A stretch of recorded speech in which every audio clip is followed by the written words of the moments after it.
Okay, so Gary, how do you end up investing in Paraguay?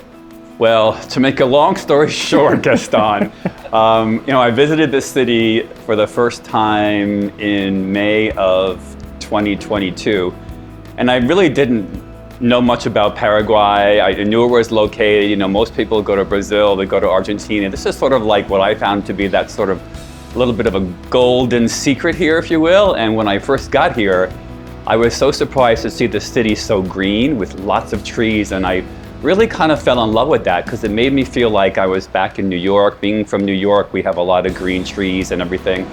And as I was walking around the city, I saw a lot of these new developments, and one of them that struck my eye, although I was just starting to go out of the ground, was the Morro do Sol.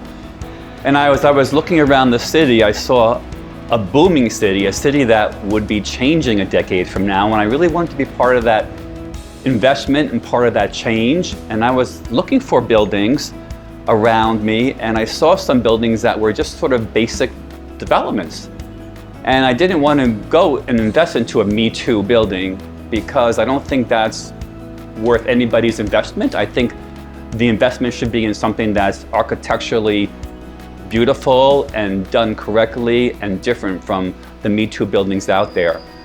And really, that's what caught my eye to Morro do Sol.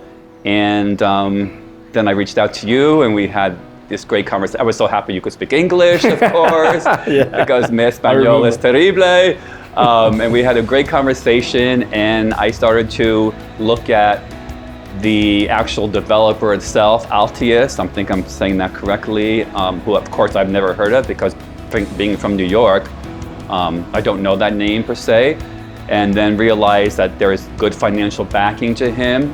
When you're investing in New York and you're investing in Manhattan, you're always going to get your money back because Manhattan is a city that's always going to be worth investing in. That's why people invest 10, 20, 30, $50 million in their apartments, right? They're never going to lose money.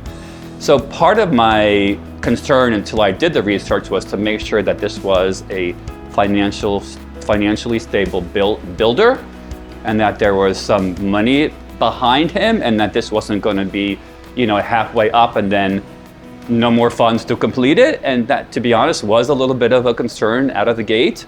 In a foreign country for me, outside the US.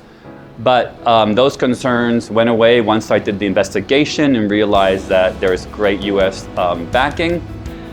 And then I said, let's go for it, Gaston. And I started to look at different layouts and different floors and found the right one for me. On the 21st level? On the 21st floor, 2-bedroom, 2-bath, very excited about it, yes. With a west view? A west view and a north view, yes. So very important for me also were the sunsets. I love sunsets. Being from the US, I have beautiful sunsets where I live, and if I go to Florida, Miami, I have beautiful sunsets. Oh, that's another thing. This building kind of reminded me of a real Miami vibe. So it really felt like I could take this building and put it exactly like in Miami, and it would be like home to me as well. So that drew me to Morro do Sol as well. Okay. So what do you like the most about the tower? If you can name, I don't know, 1, 2, 3 things. I think just the way it was architecturally designed and the setbacks, and it's just not balconies one on top of the other, which is sort of more generic looking. It's random. I think that sort of look draws the eye to it. And then I think just the actual finishes alone, sort of the finish is scaled, so I'm happy, about that. I also like the fact that, you've got a larger pool here, because a lot of these rooftop pools are small, and then you get 20 people in the pool, and there's no more room for another person. So, the fact that it's on a lower floor, there's more use for it, off the amenities floor. I like the amenities that are offered in the building. I think it's just a quality building, well thought out and well planned. Awesome. Thank you, Gary. You're welcome, Gaston.